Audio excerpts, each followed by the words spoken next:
Hello friends, मैं हूं अखिलेश दुबे। आप सभी का स्वागत है हमारे चैनल नॉलेज एंटर पे। दोस्तों, हम लोग शंकर आयस की इन्वायरमेंट किताब का देख रहे थे, तो उसमें हम लोगों ने 2 पार्ट डिस्कस कर लिए थे। उन दोनों पार्टों में हमने क्या एयर पोल्यूशन था और उसके क्या कंट्रोल मेजर हैं जो गवर्नमेंट ने ले रखे हैं उसके बारे में हमने पढ़ा था। इस पार्ट 3 में इन्वायरमेंटल पोल्यूशन के चैप्टर में, चैप्टर 5 के, हम लोग बेसिकली वाटर पोल्यूशन के बारे में पढ़ेंगे। टाइप्स ऑफ सोर्सेस, कौन कौन से सोर्सेस से वाटर पोल्यूशन होता है वो पढ़ेंगे। वाटर पोल्यूशन के क्या इफेक्ट हैं इन्वायरमेंट पे वो पढ़ेंगे। डिजॉल्व्ड ऑक्सीजन का कॉन्सेप्ट और डिजॉल्व्ड ऑक्सीजन के जितने भी कॉन्सेप्ट हैं, डिजॉल्व्ड ऑक्सीजन डिमांड जो होता है, मतलब biological oxygen demand, chemical oxygen demand, वो सब इसमें पढ़ेंगे। क्या कंट्रोल मेजर्स हैं, गवर्नमेंट इनिशिएटिव्स हैं, वो सब पढ़ेंगे। तो इस वीडियो में हम लोग वाटर पोल्यूशन के बारे में पढ़ने वाले हैं। तो चलिए शुरू करते हैं। तो दोस्तों, वाटर पोल्यूशन बेसिकली है क्या? तो वाटर पोल्यूशन की बात करें तो इसका मतलब होता है addition of certain substances to water. मतलब वाटर में हम कुछ ऐसी चीज़ें मिलाते हैं, जैसे कि यहाँ आप देख सकते हैं कुछ ऐसी चीज़ें मिल गई हैं जिसकी वजह से वाटर की जो क्वालिटी है वो डिग्रेड हो जाती है, वो कम हो जाती है। Quality of water is degraded so that it becomes unfit for use. अब इसमें इतना ढेर सारा प्लास्टिक और इतने ढेर सारा वेस्ट मिला दिया गया है, तो अब इस पानी को आप यूज़ नहीं कर सकते किसी भी कीमत पर, चाहे वो ड्रिंकिंग पर्पज़ के लिए हो, चाहे कोई भी पर्पज़ हो। इतना ज़्यादा पॉल्यूटेड ये पानी यहाँ आप देख सकते हैं हो चुका है। ठीक है, तो ऐसे एरिया में रहने वाले जो लोग होते हैं उनको डायरिया और जितने भी कॉलरा, इस टाइप की जितनी भी प्रॉब्लमें होती हैं वाटर पॉल्यूशन के थ्रू, वो सब झेलनी पड़ती हैं। तो ये था हमारा वाटर पॉल्यूशन को लेकर के। अब आगे चले तो हम लोग बात करते हैं सोर्सेज की, कि वाटर पॉल्यूशन किन किन सोर्सेज से होता है। तो हम डिस्कस करते हैं उन सोर्सेज के नामों को। तो एक सोर्स है पॉइंट सोर्सेज, एक है नॉन पॉइंट सोर्सेज। ठीक है, तो बेसिकली दोनों को डिस्कस करें तो पॉइंट सोर्सेज में आप देखेंगे कि यहाँ जो पॉल्यूटेंट है, मतलब यहाँ जो वेस्ट है, वो सीधे ही सोर्स से पानी में पहुँच जाता है, सीधे सोर्स से पानी में पहुँचता है। और ये इजी टू रेगुलेट है। कैसे? एग्जाम्पल के तौर पे आप देखिए, community waste water. Community waste water का क्या मतलब है? अब जैसे मान लीजिए कि आपके घर है यहाँ पे, ठीक है, घर के बाहर सीवर लगा हुआ है, ठीक है, और आपने घर को अपने अपने घर को सीवर से कनेक्ट कर रखा है पाइप के थ्रू। तो आपका घर का सारा वेस्ट जो है सीवर में चला जाता है ऐसे, और ये सीवर भी फर्दर पाइप से कनेक्टेड है, और इस पाइप के साथ अलग अलग टाइप के सीवर कनेक्टेड हैं। ठीक है, अब ये पाइप जो है कहीं एक जगह जाता है जहाँ पर इसका ट्रीटमेंट होता है, और ट्रीटमेंट के बाद इसको पानी में डाल दिया जाता है। तो ये जो पानी में पहुँच गया है यहाँ पर, ये जो वाटर था यहाँ पर जहाँ पर पहुँचा है ये पूरा पूरा वेस्ट, ठीक है, ये वेस्ट जो पहुँचा है, तो हमको पता है कि ये पॉइंट सोर्स है। मतलब कि ये जो सोर्स है वो डायरेक्टली यहाँ से पानी में डाल रहा है। ठीक है, ये सोर्स का हमको पता है कि ये घरों से आ रहा है। ठीक है, तो घरों से जो डिस्चार्ज होता है, कॉमर्शियल और इंडस्ट्रियल बिल्डिंग से जो डिस्चार्ज होता है वेस्ट, और जो सीधे पानी में पहुंचता है, इसको हम लोग कम्युनिटी वेस्ट वाटर बोलते हैं। कि यहाँ से जो है जो कम्युनिटी है, जो लोग रह रहे हैं, वो सीधे के सीधे पानी के अंदर वेस्ट फेंक रहे हैं। तो ये पॉइंट सोर्स है, इसको हम लोग को पता है। तो ये अगर हम लोग चाहें तो यहाँ का जो घर है, यहाँ से हम लोग इसको बता सकते हैं कि इस घर से वेस्ट आ रहा है, तो यहाँ पर कोई सिस्टम ऐसा बैठा सकते हैं जिसकी वजह से यहाँ पे जो है चीज़ें हैं वो रेगुलेट हो जाएं। ठीक है, तो जो कम्युनिटी से, जो लोगों के घरों से वेस्ट वाटर आ रहा है, उसका हमको पता है, तो इनको हम लोग आसानी से रेगुलेट कर सकते हैं। लेकिन जिन सोर्सेज के बारे में हमें पता ही नहीं है कि वो कहाँ से आ रहे हैं, कहाँ से कौन उसमें रिवर में कहीं से कोई आकर के कोई अचानक से डिस्चार्ज करके चला जाता है अपना वेस्ट, ठीक है, तो ये सोर्सेज हम लोग रेगुलेट नहीं कर सकते क्योंकि उनको पता ही नहीं कि ये कहाँ से आ रहा है। ठीक है, तो ये नॉन पॉइंट सोर्सेज होते हैं। यहाँ जो पॉल्यूटेंट है वो इल डिफाइंड, यानी कि हमें पता ही नहीं होता वो कहाँ से आ रहा है। और डिफ्यूज सोर्सेज, यानी कि ऐसे सोर्सेज से आता है जहाँ हमें पता ही नहीं है कि वो आ कहाँ से रहा है वो पॉल्यूशन इस पानी में। तो ऐसे सोर्सेज को नॉन पॉइंट सोर्सेज बोलते हैं। और ये डिफिकल्ट होते हैं टू रेगुलेट, मतलब कि इनको जो है आप रेगुलेट नहीं कर सकते क्योंकि आपको पता ही नहीं है, तो इनको आप कंट्रोल कहाँ से करोगे, इनको आप रेगुलेट कहाँ से करोगे। दूसरी तरफ एक और एग्जांपल जो पॉइंट सोर्सेज में आता है वो सिर्फ कम्युनिटी वेस्ट वाटर ही नहीं है, एक है इंडस्ट्रियल वेस्ट। मान लीजिए कोई इंडस्ट्री लगी हुई है यहाँ पर, और यहाँ पर रिवर है, ठीक है, तो इंडस्ट्री में जो भी चीज़ें होती हैं उनका प्रोडक्शन होने के बाद वो अपना सारा का सारा वेस्ट इस पानी में डाल देते हैं। ठीक है, तो अपना सारा का सारा वेस्ट जब इस पानी में डालेंगे ये इंडस्ट्रीज, तो क्या होगा कि एक डिस्चार्ज होता है ऑर्गेनिक और इनऑर्गेनिक पॉल्यूटेंट का इंडस्ट्रीज के थ्रू इस पानी में। तो पॉल्यूटेंट इस पानी में पहुंच जाते हैं। तो एक बार जब पॉल्यूटेंट इस पानी में पहुंच गए, तो वो उस टाइप का इंडस्ट्रियल वेस्ट हमें पता है कि भाई ये इंडस्ट्री से आ रहा है। ठीक है, तो इनका हम लोग को पहले से पता है। और ये देखिए, ये इंडस्ट्री सोर्स हो गई और ये वाटर, तो सोर्स टू वाटर डायरेक्ट घुस रहा है। ठीक है, तो कैसा सोर्स हो गया? पॉइंट सोर्स हो गया। इसको हम लोग कंट्रोल कर सकते हैं, इंडस्ट्री से बोल रहे कि कम से कम पॉल्यूटेंट इसमें फेंकिए, या फिर कोई ऐसे नॉर्म्स लॉज लगा सकते हैं कि आपको इसको ट्रीट करना पड़ेगा। फेंकने से पहले पानी में। तो ये सब क्या होगा कि इसको हम लोग रेगुलेट कर सकते हैं, लेकिन जो इल डिफाइंड सोर्सेज है, नॉन पॉइंट सोर्सेज हैं, इनको हम लोग रेगुलेट नहीं करते क्योंकि पता ही नहीं है ना कहाँ से आ रहा है। ठीक है, कोई आया मान लीजिए रिवर के पास में डाल के चला गया, ठीक है, कोई एनिमल आता है एक्सक्रीशन करके चला आता है, आपको पता ही नहीं है कहाँ से हो रहा है ये सब। These are non point sources and point sources के दो एग्जांपल कम्युनिटी वेस्ट वाटर और इंडस्ट्रियल वेस्ट। इसी के साथ चलते हैं एग्रीकल्चरल सोर्सेज पे। तो एग्रीकल्चरल सोर्सेज मतलब एग्रीकल्चर के थ्रू कैसे होता है भाई ये। तो आपको बता दूं कि फर्टिलाइजर का जब यूज़ करते हैं हम लोग एग्रीकल्चर में, तो उसका मेन मकसद होता है कि हम लोग को ज़्यादा से ज़्यादा ग्रोथ मिले।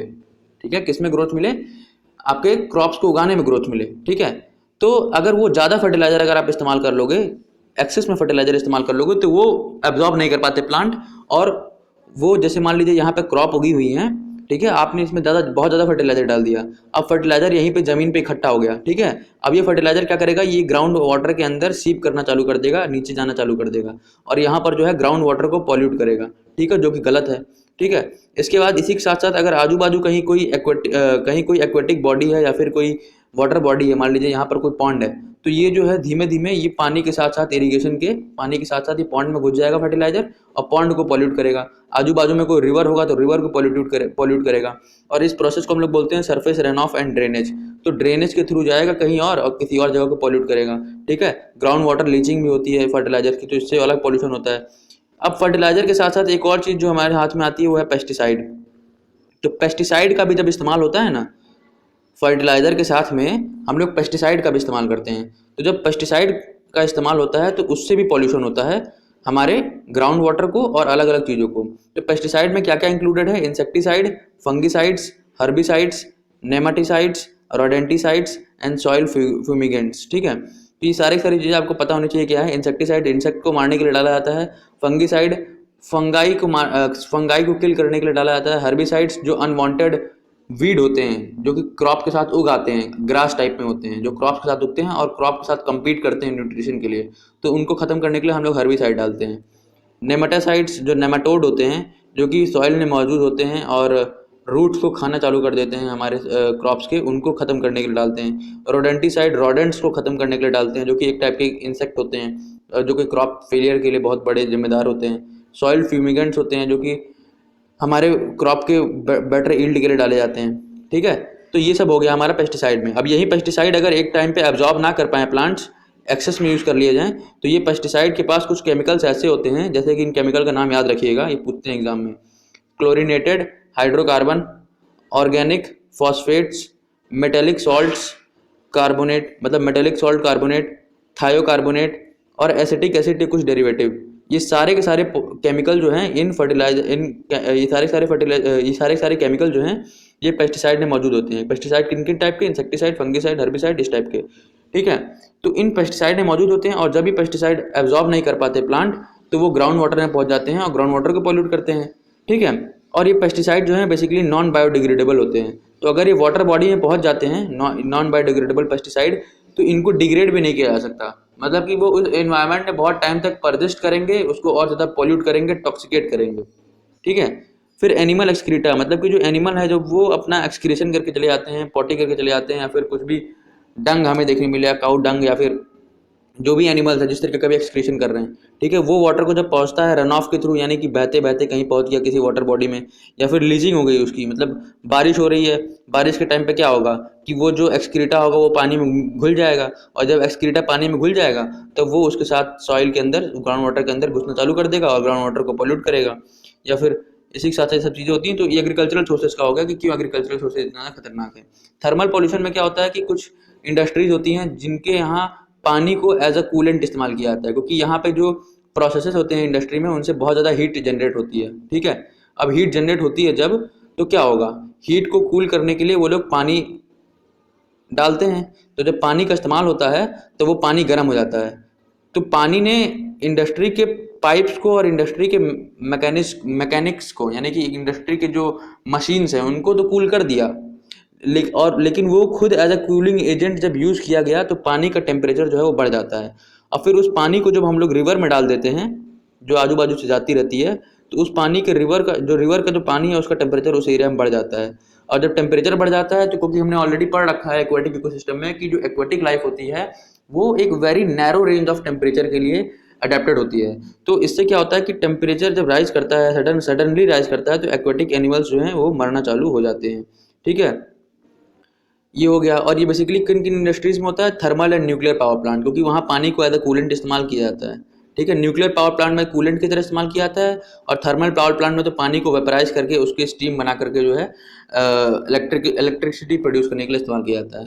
मरीन पॉल्यूशन की अगर हम बात करें, तो मरीन पॉल्यूशन में बेसिकली हम देखें तो ये ओशन में जो पॉल्यूशन होता है उसको हम लोग मरीन पॉल्यूशन बोलते हैं। तो आज के ज़माने में हम देखते हैं कि जो भी जितना भी टाइप का वेस्ट है, जो कोस्टल इलाके हैं, मुंबई हो गए, ट्रेवनकोर हो गए, जितने इस टाइप के जितने भी इलाके हैं जो कि कोस्ट पे बस रहे हैं, वो अपना वेस्ट ओशन में डाल देते हैं बिना कुछ सोचे समझे। इसी के साथ साथ जो रिवर हैं, क्योंकि रिवर भी जैसे मान लीजिए गंगा रिवर है, ठीक है, तो गंगा क्या है, प्लेन से होते हुए आ रही है, उसके अंदर लोगों ने काफ़ी पॉल्यूशन ऑलरेडी कर रखा है, लेकिन जब वो यहाँ पर इंडियन ओशन से मिलती है बे ऑफ बंगाल में, तो वहाँ पर जो वो अपना पॉल्यूटेंट लेके आती है वो डाल देती है ओशन में। तो इससे क्या हुआ कि अल्टीमेटली ओशन सारा का सारा एक तरीके का सिंक बन गया है कि पॉल्यूशन सारा का सारा यहीं पहुँचेगा। तो rivers discharge their pollutant into sea. और भी सोर्सेज हैं, जैसे कि अगर मान लीजिए कि ओशन है, ठीक है, ओशन के थ्रू कोई जहाज जा रहा है, और जहाज में ऑयल रखा हुआ था, ग्रीस रखा हुआ था, डिटर्जेंट रखा हुआ था, कुछ भी ऐसा रखा हुआ था गार्बेज टाइप में, या फिर कोई रेडियो एक्टिव वेस्ट हो जो रखा हुआ था। ठीक है, तो क्या होगा कि अगर मान लीजिए कुछ वहाँ पे खराबी होगी जहाज के साथ, जहाज में कोई छेद वेद हो गया, या फिर जहाज की ऐसा कुछ उसके साथ डिस्ट्रक्शन हो गया जिसकी वजह से जहाज से सारा का सारा वेस्ट नीचे गिरना चालू हो जाए। ठीक है, तो in such cases what will happen, oil spill हो जाएगा। ऑयल स्पिल का क्या मतलब है कि अगर तेल लेके जा रहा था वो जहाज, कच्चा तेल, क्रूड ऑयल, तो वो गिर जाएगा। तो इससे क्या होगा कि एक परत बन जाती है ओशन के ऊपर ऑयल की, जिसकी वजह से सनलाइट नहीं एंटर कर पाती। ठीक है, साथ ही साथ ऑक्सीजन लेवल जो है वाटर में डिक्रीज कर जाता है, ऑर्गेनिज्म को हार्म होता है। ठीक है, तो इससे बहुत बुरी तरीके से एक्वेटिक लाइफ को हार्म पहुंचता है। ठीक है, मरीन ऑर्गेनिज्म के। ठीक है ना, तो ये सब चीज़ें थी इसके बारे में। तो थर्मल पॉल्यूशन हो गया, मरीन पॉल्यूशन हो गया, agricultural sources, non point sources, point sources. अब एक कॉन्सेप्ट आता है ऑक्सीजन डिमांड का। तो ऑक्सीजन डिमांड के इस कॉन्सेप्ट को समझते हैं। तो बेसिकली ऑक्सीजन डिमांड है क्या, तो एक होता है चीज़ डिजॉल्व ऑक्सीजन। अब आपको पता होगा हर एक वाटर बॉडी में कुछ मात्रा में जो है पानी डिजॉल्व रहता है। अब एक चीज़ और समझिए, जिस पानी में सबसे ज़्यादा ऑक्सीजन डिजॉल्व रहता है, उस पानी को हम लोग मानते हैं कि वो सबसे ज़्यादा फ्रेश है, उसमें ज़्यादा पॉल्यूशन नहीं हुआ है। ठीक है, तो अगर पानी के अंदर वेस्ट पहुंचता है, यानी कि presence of waste in water अगर होता है, पानी के अंदर अगर वेस्ट का प्रेजेंस होता है, तो उससे डिजॉल्व ऑक्सीजन का कंटेंट डिक्रीज हो जाता है, यानी कि कम हो जाता है। कैसे कम होता है भाई, देखो, अब मान लो कि इसके अंदर पहले ऑक्सीजन था 80 मिलीग्राम, 80 मिलीग्राम। ठीक है, तो 80 मिलीग्राम ऑक्सीजन का मतलब समझ रहे हैं आप, कि अगर इसमें हमने 2 किलो पॉल्यूटेंट डाल दिया, 2 किलो क्या मान लीजिए, अगर हमने 1 किलो पॉल्यूटेंट डाल दिया, ठीक है, 1 केजी पॉल्यूटेंट डाले इसमें, तो अब इसके अंदर के जो माइक्रो ऑर्गेनिज्म हैं वो इस 1 केजी पॉल्यूटेंट को ख़त्म करने की कोशिश करेंगे। ख़त्म कैसे करेंगे, इस 1 केजी पॉल्यूटेंट को वो लोग डिकम्पोज करना चालू करेंगे। अब वो डिकम्पोज जब करेंगे तो वो ख़त्म होना चालू हो जाएंगे पॉल्यूटेंट, और वापस से जो है ये जो वाटर बॉडी है वो फ्रेश हो जाएगी। लेकिन ये एक कॉस्ट पे होता है। ये जो माइक्रो ऑर्गेनिज्म है ये डिजॉल्व्ड ऑक्सीजन जो कि इस वाटर बॉडी में मौजूद थी पहले से, उसका यूज़ करते हैं डिकम्पोजिशन के लिए, जो वेस्ट आ रहा है उसके डिकम्पोजिशन के लिए। ठीक है, तो डिजॉल्व्ड ऑक्सीजन जो है बेसिकली इसमें काफ़ी यूज हो जाती है। तो इससे क्या हो रहा है कि डिजॉल्व्ड ऑक्सीजन का कंटेंट डिक्रीज हो जाता है। ठीक है, जब वो वेस्ट को डिकम्पोज करते हैं।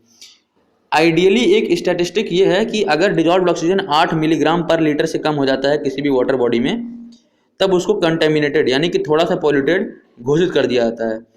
और अगर डिजॉल्व्ड ऑक्सीजन 4 मिलीग्राम पर लीटर से भी कम हो जाए तो उसको हाईली पॉल्यूटेड घोषित कर दिया जाता है, जैसे कि आज यमुना और गंगा में हो चुका है। तो जो डिजॉल्व्ड ऑक्सीजन है वो एक्वेटिक लाइफ के लिए बहुत ज़्यादा इंपॉर्टेंट होती है, क्योंकि वो उसी से रेस्पायरेशन करते हैं अपना, और उस पर ही उनकी लाइफ एग्जिस्ट करती है। ठीक है, तो अगर वो खत्म हो जाएगी ये डिकम्पोजिशन की वजह से वेस्ट के, तो फिर समझ लीजिए एक्वेटिक लाइफ जिंदा नहीं रह पाएंगे। और इनको जो है ऑर्गेनिज्म यूज भी करते हैं to decompose organic waste, micro organism, वो हम देख चुके हैं। उसी की वजह से डिजॉल्व ऑक्सीजन का आजकल कंटेंट जो है पानियों में डिक्रीज होता चला जा रहा है। ठीक है, तो ये हो गया कंसेप्ट हमारा डिजॉल्व ऑक्सीजन का। ठीक है, कि डिजॉल्व ऑक्सीजन क्या है, बेसिकली पानी में कितना ऑक्सीजन डिजॉल्व है। ठीक है, उनको माइक्रो ऑर्गेनिज्म यूज करते हैं डिकम्पोजिशन के लिए, किसके, ऑर्गेनिक वेस्ट के।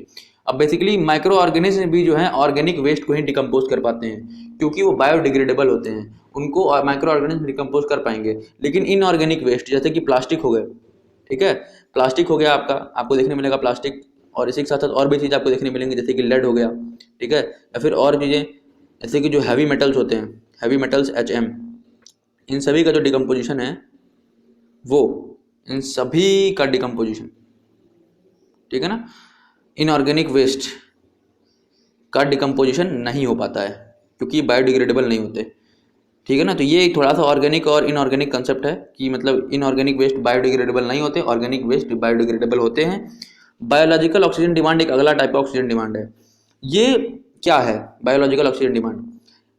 ये क्या है कि जो बैक्टीरिया उसमें होते हैं, अब मान लीजिए 1 kg हमने उसमें जब पॉल्यूटेंट डाला था तो उनको कितना ऑक्सीजन चाहिए उस 1 kg पॉल्यूटेंट को डिकम्पोज करने के लिए। अब जो 1 kg हमने पॉल्यूटेंट डाला था वो हम मान के चलते हैं वो ऑर्गेनिक वेस्ट था, उसको बायोडिग्रेडेबल था, वो बायोडिग्रेडेबल था, मतलब कि उसको डिकम्पोजिशन हो सकता है। तो उस 1 kg ऑर्गेनिक वेस्ट को डिकम्पोज करने के लिए, इनऑर्गेनिक की बात नहीं कर रहा, ऑर्गेनिक वेस्ट जो कि बायोडिग्रेडेबल है, उसको डिकम्पोज करने के लिए जो डिजॉल्व्ड ऑक्सीजन की अमाउंट रिक्वायर्ड है, नीडेड है, उसको हम लोग बायोलॉजिकल ऑक्सीजन डिमांड बोलते हैं। इसको हम लोग मिलीग्राम पर लीटर में एक्सप्रेस करते हैं, ठीक है, मिलीग्राम पर लीटर, ठीक है ना। ये सिर्फ बायोडिग्रेडेबल मटेरियल तक ही लिमिटेड होता है, मतलब सिर्फ बायोडिग्रेडेबल मटेरियल ही वहीं तक जो है इसका बायोलॉजिकल ऑक्सीजन डिमांड आपको देखने मिलेगा। कि मतलब क्योंकि भाई अब जो ऑर्गेनिज्म है वो बायोडिग्रेडेबल मटेरियल को ही डिकम्पोज कर पा रहे हैं, तो उस केस में क्या होने वाला है कि जो ऑक्सीजन डिमांड है वो बायोलॉजिकल ऑक्सीजन डिमांड से कोइंसाइड करेगा, ठीक है। अब ये बायोलॉजिकल ऑक्सीजन डिमांड एक रिलायबल मेथड नहीं है पॉल्यूशन को नापने का पानी में। क्यों? क्योंकि पॉल्यूशन जो है वो बेसिकली 2 टाइप का हो सकता है, ऑर्गेनिक और इनऑर्गेनिक। तो ऑर्गेनिक वेस्ट भी प्रेजेंट हो सकता है, इनऑर्गेनिक वेस्ट भी प्रेजेंट हो सकता है पानी के अंदर, ठीक है। तो क्योंकि ऑर्गेनिक वेस्ट डिकम्पोज हो जाता है, ठीक है, तो उसको हम लोग बोलते हैं कि भैया ये जो है बायोलॉजिकल ऑक्सीजन डिमांड में नहीं आता, मतलब ये आता है लेकिन इनऑर्गेनिक वेस्ट डिकम्पोज नहीं हो पाता, ठीक है, तो उसको हम लोग बायोलॉजिकल ऑक्सीजन डिमांड में नहीं इंक्लूड कर पाते, और इसको हम लोग BOD भी कहते हैं, बायोलॉजिकल ऑक्सीजन डिमांड को। तो अब कौन सा ऐसा ऑक्सीजन डिमांड है जिसमें इनऑर्गेनिक और ऑर्गेनिक दोनों ही वेस्ट को डिकम्पोज करने वाले वैल्यू को हम लोग लेते हैं? तो वो है केमिकल ऑक्सीजन डिमांड, जिसको हम लोग COD भी बोलते हैं। ये एक बेटर मोड है मेजर करने के लिए, क्योंकि इसमें क्या है ना कि हम लोग ऑक्सीजन रिक्वायर्ड को मेजर करते हैं, जिसको हम लोग केमिकल ऑक्सीजन डिमांड बोलते हैं, वो उतनी ऑक्सीजन को हम लोग मेजर करते हैं जो कि चाहिए डिकम्पोज करने के लिए, किसको? टोटल ऑर्गेनिक मैटर को, यानी कि पूरा का पूरा ऑर्गेनिक मैटर जो कि मौजूद है पानी के अंदर, बायोडिग्रेडेबल भी और नॉन बायोडिग्रेडेबल भी, जो कि पानी के अंदर मौजूद है। एक चीज़ हमेशा याद रखिए कि जो बायोलॉजिकल ऑक्सीजन डिमांड है वो हमेशा कम होगा केमिकल ऑक्सीजन डिमांड से। क्यों? क्योंकि ये जो केमिकल ऑक्सीजन डिमांड है इसमें दोनों चीज़ें आती हैं, ऑर्गेनिक और इनऑर्गेनिक, ठीक है। तो ये दोनों ही चीज़ें जब आती हैं तब केमिकल ऑक्सीजन डिमांड में ज़्यादा ऑक्सीजन चाहिए होता है डिकम्पोज करने के लिए।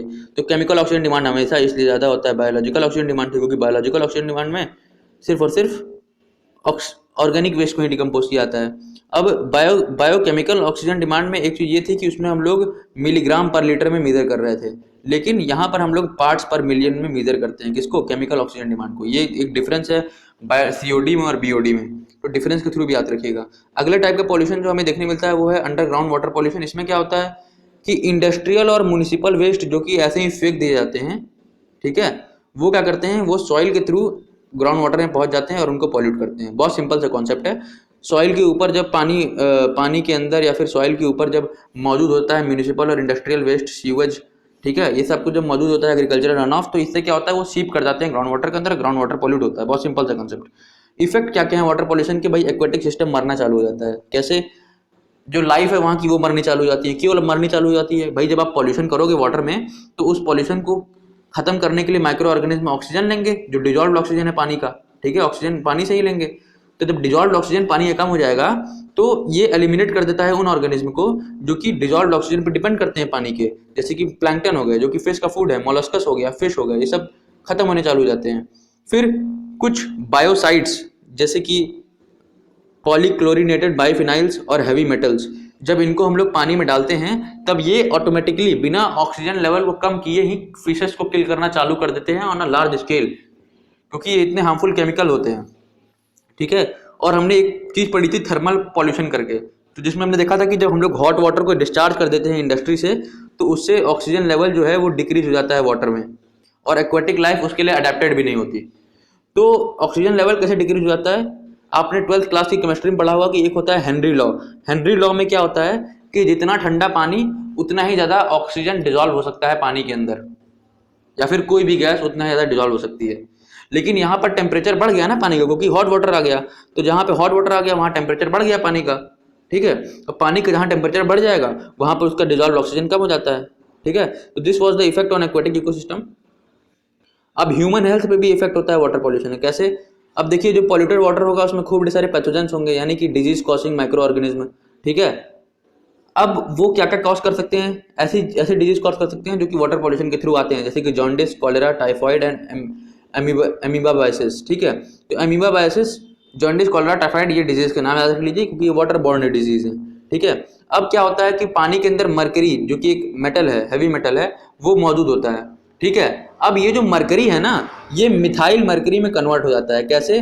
बैक्टीरियल एक्शन से, यानी कि जो बैक्टीरिया हैं वो मरकरी पे काम करते हैं और मरकरी को किस में कन्वर्ट कर देते हैं? मिथाइल मरकरी में। तो मिथाइल मरकरी में जब कन्वर्ट हो गया मरकरी, तो ये जो मिथाइल मरकरी है बेसिकली बहुत ज़्यादा टॉक्सिक होता है, हार्मफुल होता है, ठीक है। और ये जो क्या क्या चीज़ें कॉज करता है, क्या क्या डिजीज टाइप में कॉज करता है, वो ये है कि भाई this causes numbness of limbs, जो हाथ और पैर हैं उनकी जो उंगलियां हैं वो नंब पड़ जाती हैं, उनके अंदर कोई हरकत नहीं हो पाती फिर, ठीक है।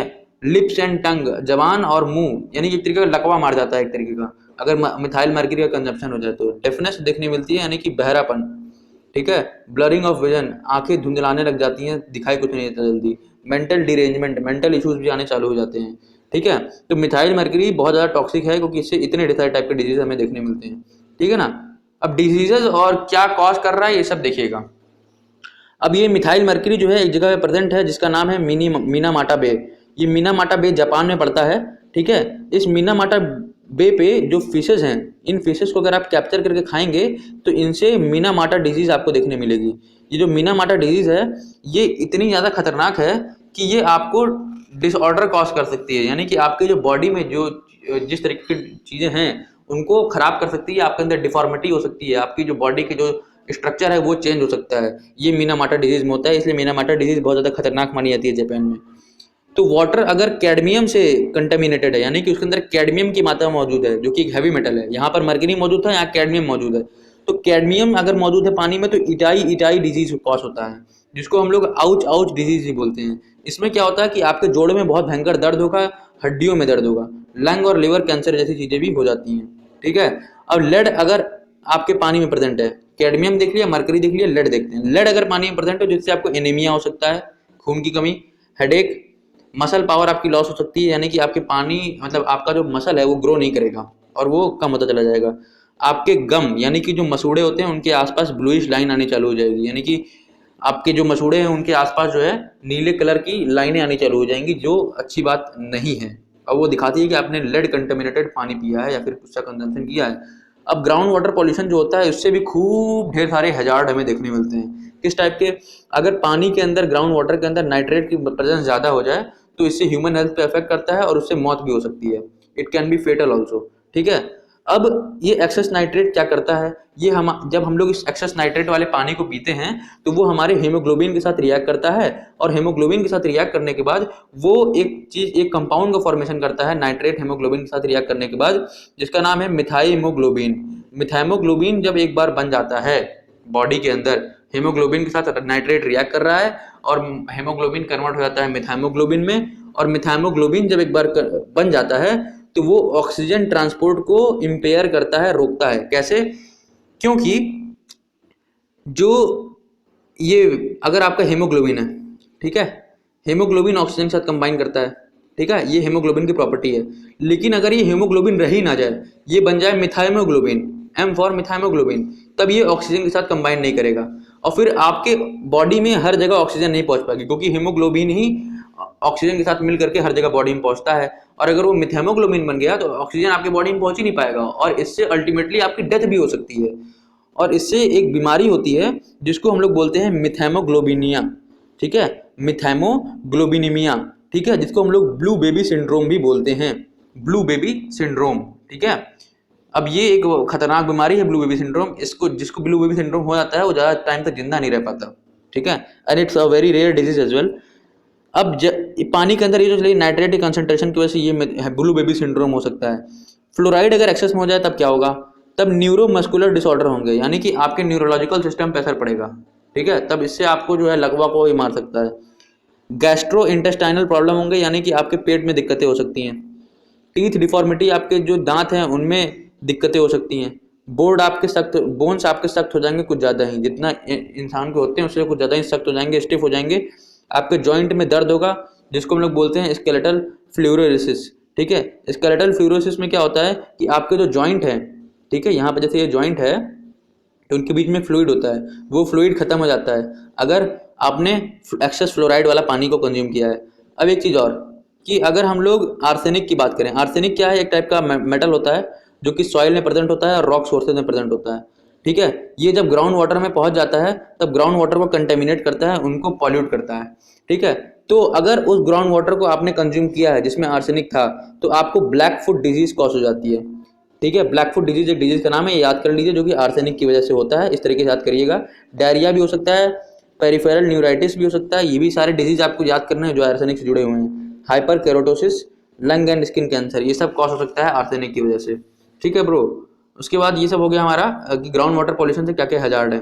अब अगर हम बात करें कि भैया चलिए ग्राउंड वाटर पॉल्यूशन से जो नाइट्रेट होता है, फ्लोराइड होता है, आर्सेनिक होता है, इन सभी को कुछ ना कुछ कॉज होता रहता है, लेकिन कुछ और भी इफेक्ट्स हैं जो कि वाटर पॉल्यूशन की वजह से होते हैं, जैसे कि बायोलॉजिकल मैग्निफिकेशन और यूट्रोफिकेशन। ठीक है, तो हम लोग बात करते हैं बायोलॉजिकल मैग्निफिकेशन की पहले। तो बायोलॉजिकल मैग्निफिकेशन में क्या होता है कि जो ऑर्गेनिज्म पहले एक्वेटिक बॉडी में प्रेजेंट थे, पानी में प्रेजेंट थे, उन्होंने अगर कोई पॉल्यूटेड चीज कंज्यूम कर ली और फिर जब उसे कोई दूसरा ऑर्गेनिज्म कंज्यूम करेगा, दूसरा ट्रॉफिक लेवल कंज्यूम करेगा, तो उसमें वो और ज्यादा अमाउंट में आएगा। क्योंकि अगर मान लीजिए कोई फिश है, फिश ने पॉल्यूशन कंज्यूम किया अपने अंदर, पॉल्यूटेड मटेरियल कंज्यूम किया, तो इस टाइप की 100 फिशेस को एक शार्क खाएगी अकेले। तो इस टाइप की 100 फिशेस का जो अकेला पॉल्यूशन है वो इस शार्क में चला गया।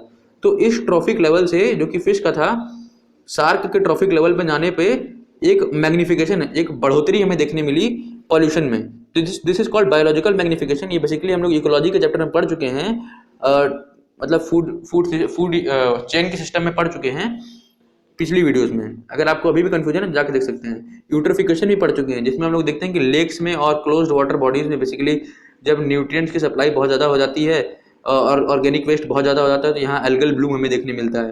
तो एल्गल ब्लूम में क्या होता है कि जो एल्गी ऊपर प्रेजेंट होते हैं वो तो जिंदा रहते हैं, लेकिन जब मर जाते हैं तब लेक के नीचे आ जाते हैं, और इन्हीं मरे हुए एल्गी को डिकम्पोज करने के लिए माइक्रो ऑर्गेनिज्म इस लेक का ऑक्सीजन कंज्यूम करते हैं। तो इस लेक का ऑक्सीजन कंज्यूम करने पर इस लेक का जो डिजॉल्व ऑक्सीजन है वो कम हो जाता है और वाटर पॉल्यूटेड हो जाता है।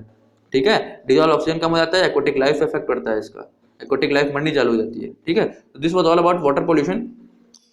If you like the video just please give it a like, thumbs up and subscribe our channel if you are new to this, और comment on the video as well. अब मिलते हैं अगली video में जिसमें हम लोग बेसिकली सॉइल पॉल्यूशन को पढ़ेंगे और उसके बाद आगे के जो पॉल्यूशन है वो भी डिस्कस किए जाएंगे। तो चलिए, थैंक यू, इस वीडियो में इतना ही।